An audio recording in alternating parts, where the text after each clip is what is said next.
बोले क्यों मचे? आहा, ऐसा है कि आप राक्षसों से सदाचार की उम्मीद रख सकते हैं क्या? विकृत मानसिकता से ग्रस्त लोग, मानसिक दिवालिये लोगों से आप सदाचार की उम्मीद रख सकते हैं क्या? बिल्कुल नहीं रख सकते। तो वो भाजपा के लोग विकृत रूप से विक्षिप्त हैं, मानसिक रूप से बीमार लोग हैं, तो उनसे आप सदाचार की उम्मीद न करिए। तो हम तो जानते हैं कि जब सत्ता जा रही है तो बेचैनी इतनी बढ़ गई है कि वो ऐसा ही उल जलूल करेंगे। जिसके अंदर संस्कार होते हैं वो व्यक्ति संस्कार की बात करता है, सदाचार की बात करता है। राहुल गांधी ने तो मोदी जी को गले लगाया था। राहुल गांधी ने कहा कि मोदी से दुश्मनी है। बीजेपी ने एक पोस्टर जारी की है राहुल गांधी को लेकर, जिस पोस्टर में दिखलाया गया है रावण के रूप में। आप कांग्रेस के नेता हैं, आप ये बताइए जिस तरीके से बीजेपी ने राहुल गांधी को लेकर एक पोस्टर जारी किया गया है, समाज को क्या दिखलाना चाहती है भारतीय जनता पार्टी? अपना असली चरित्र, भाजपा अपना असली चरित्र दिखा रही है। और ये दिखाने के पीछे भी एक जो मनोदशा है उनकी, वो ये है कि प्रत्यक्ष हार को देख के बौखला गई है बीजेपी। ये बेचैनी है कि अब क्या करें, कैसे राहुल गांधी को डिफेम करें। राहुल गांधी को रावण जो अनीति अधर्म की बात कही जाती थी कि रावण ने अनैतिक कृत्य किए, वैदिक क्रियाओं में विघ्न डाला, समाज के खिलाफ काम किया, माता सीता का अपहरण किया, तो राहुल गांधी ने तो ऐसा कुछ किया नहीं। हाँ, राहुल गांधी ने अहंकारी सत्ता के खिलाफ बिगुल जरूर फूंका है। तो है क्या कि राहुल गांधी ने कहा कि गरीबों को उनका हक मिलना चाहिए। ये मोदी जी और उनकी सत्ता को बुरा लग गया। राहुल गांधी ने कहा युवाओं को रोज़गार मिलना चाहिए। ये मोदी जी को और उनके लोगों को बुरा लग गया। राहुल गांधी ने ये कहा कि कर्मचारियों को पुरानी पेंशन मिलनी चाहिए। मोदी जी को बुरा लग गया। राहुल गांधी ने कहा कि न्याय के लिए जातीय जनगणना होनी चाहिए। मोदी जी और उनके गैंग को बुरा लग गया।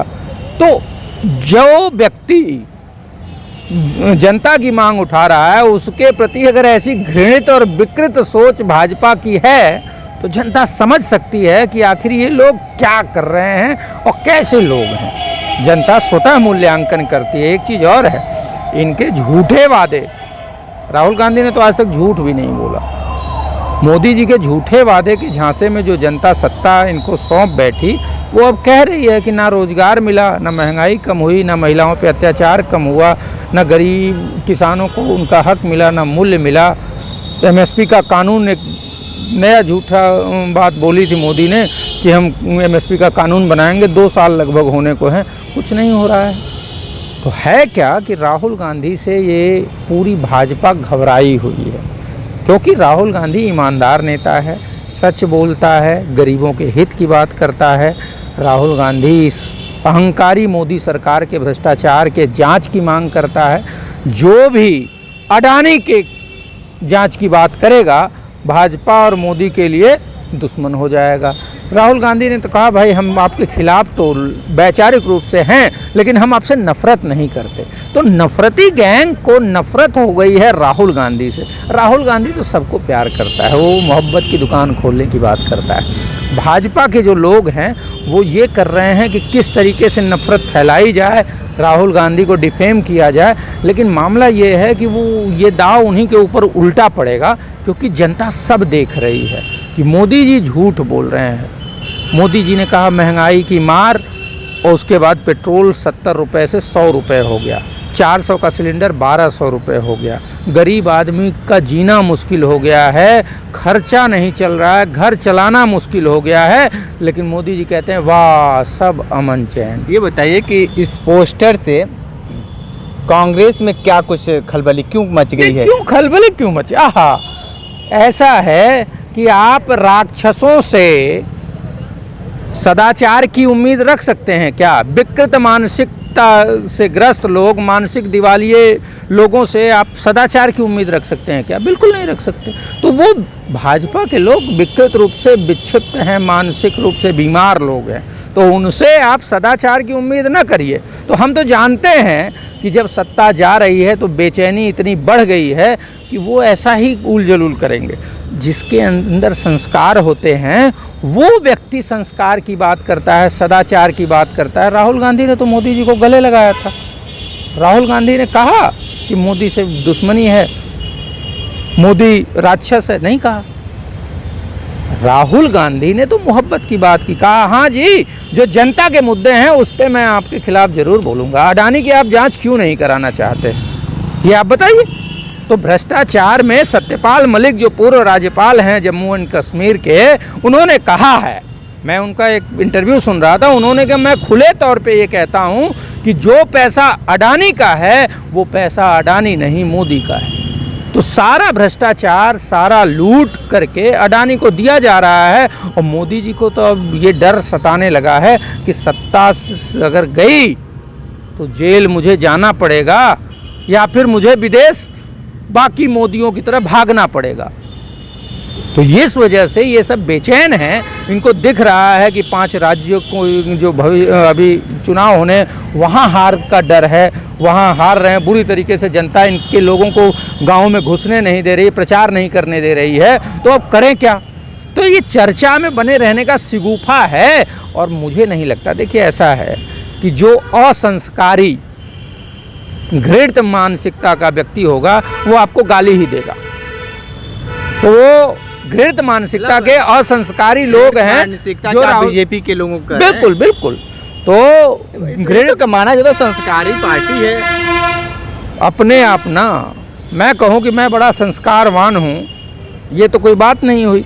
हाँ, दूसरे लोग कहें कि संस्कारी है, अच्छे हैं, सदाचारी हैं, तब बात होती है। मोदी जी मैं सबसे अच्छा जबरदस्ती का कहते हैं, लेकिन मोदी जी ने झूठी तो बोला है। मोदी जी क्यों नहीं 2 करोड़ रोजगार की आज बात करते हैं, क्यों नहीं काला धन की बात करते हैं, क्यों नहीं 100 स्मार्ट सिटी। एक सवाल ये, स्वतंत्र पत्रकारों के ऊपर जिस तरीके से दिल्ली में दर्जनों ठिकानों पे छापा मारे गए, आपको क्या लगता है कि स्वतंत्र पत्रकार इस सरकार के ताबूत में अंतिम कील ठोकेंगे क्या? देखिए ऐसा है कि है क्या, मैं धार्मिक व्यक्ति हूँ, मुझे पता है महाभारत काल में कंस को जिससे डर लगता था वो उसको जेल में डाल देता था। लेकिन कंस का सर्वनाश हुआ कि नहीं हुआ? कोटि करो चतुराई विधि का लिखा मेट न जाई। तो ये लिखा है। आपके अनाचार, भ्रष्टाचार, जनता पर अत्याचार, मोदी जी आपका जो भ्रष्टाचार है, आपका जो अनाचार है और जनता पे जो अत्याचार है, इसका फल आने वाले चुनाव में आपको मिलने वाला है और आपका सत्ता विनाश होना तय है। कंस ने अपनी बहन को जेल में डाला, कंस ने अपने बाप को जेल में डाला, कंस ने अपने बहनोई को जेल में डाला, फिर भी भगवान कृष्ण का उदय हुआ और भगवान कृष्ण ने उनका सर्वनाश किया। 24 में कौन कृष्ण के रूप में आएंगे? देखिए अब मैं धार्मिक रूप से राजनीतिक बात को नहीं करता, क्योंकि मुझे ये लगता है, उसका उदाहरण मुझे इसलिए क्योंकि जो सत्य स्थापित होता है तो ऐसे ही होता है। तो मोदी जी जो अधर्म कर रहे हैं, जनता पे अत्याचार कर रहे हैं, इसका जनता ही इनको परिणाम देंगी। मैं उसको ईश्वर और राक्षस से नहीं जोड़ूंगा, क्योंकि मैं जानता हूं कि ईश्वर और व्यक्तिगत आस्था मेरी है। मैं ईश्वर से किसी व्यक्ति की तुलना करना हमारे धर्म में पाप कहा गया है, तो मैं ऐसा तो नहीं कर सकता। लेकिन जो जनता इनके झूठ के झांसे में आई थी, वही जनता इनके भ्रष्टाचार, अनाचार, अत्याचार का जवाब देगी और इनको सत्ता से बेदखल करेगी। रही बात जो पत्रकार, आपने कहा कि चीनी फंडिंग, ये आरोप है कि जिन पत्रकारों पे न्यूज़ क्लिक के पत्रकारों को पुलिस उठा ले गई और जबरन मोबाइल लैपटॉप छीन लिया, जब्त कर लिया, ये बड़ा मुद्दा है। चीनी फंडिंग, चीन की कंपनियां मोदी जी को देती हैं पीएम केयर फंड में, उसकी जांच नहीं होगी। चीन की कंपनियां विवेकानंद फाउंडेशन को चंदा देती हैं, उसकी जांच नहीं होगी। विवेकानंद फाउंडेशन का जो संचालक है वो कौन है? डोभाल का बेटा है, उसकी जांच नहीं होगी। चीन की कंपनियां अडानी के कंपनी में पैसा डालेंगी, उस पे जांच नहीं होगी। लेकिन उन पत्रकारों पे कार्रवाई होगी। और सवाल तो ये है भाई कि अगर संस्थान जो है अगर चीनी फंडिंग ले रहा है तो संस्थान के मालिक पे कार्रवाई होनी थी, उससे पूछताछ होनी थी। आपने पत्रकारों को क्यों उठाया? आपने पत्रकारों को इसलिए उठाया क्योंकि वो पत्रकार रोज़ आपके भ्रष्टाचार को उजागर कर रहे हैं, तो आप उठा लोगे, डरा लोगे। ये डरा धमका रहे हैं क्योंकि इनको दिख रहा है कि सत्ता जा रही है। और ये ऐसे थोड़ी विक्षिप्त हैं। मोदी जी और उनकी पूरी गैंग इसलिए विक्षिप्त है कि जैसे ही सत्ता गई सब के सब जेल जाएंगे। क्यों जाएंगे? राफेल की जांच सरकार कराएगी। राफेल में कौन कौन इन्वॉल्व था? ना विदेश मंत्री था, ना वित्त मंत्री था, ना रक्षा मंत्री था। रक्षा मंत्री की जगह भी, वित्त मंत्री की जगह भी और विदेश मंत्री की जगह कौन था? प्रधानमंत्री मोदी। क्यों? सिर्फ इसलिए कि उसमें 500 करोड़ का जो राफेल था वो 1600 करोड़ का खरीदा गया। बाकी पैसा गया कहाँ? मोदी जी कहें बिलबिला जाते हैं अडानी की जांच के नाम पे। इसलिए बिलबिला जाते हैं क्योंकि उनको लगता है कि अडानी की जांच होगी तो पहले फसरी मेरे गले में फंसेगी। अडानी का क्या है? सरकार शपथ संविधान की आप खाए हैं। आपको देश की सुरक्षा की जिम्मेदारी है। आप क्या करते हैं? चीनी राष्ट्रपति को झूला झुलाते हैं और गलवान में हमारे जवान शहीद हो जाते हैं। शर्म नहीं आती है? तो ये सारी चीज़ें हैं। इस वजह से विदेशी फंडिंग के नाम पे पत्रकारों को परेशान किया जा रहा है। राहुल गांधी को ईडी ने बुलाया। लगभग 3500 मामलों में ईडी ने सिर्फ विपक्ष के नेताओं को काहे टारगेट किया और एक में भी कन्विक्शन नहीं हुआ।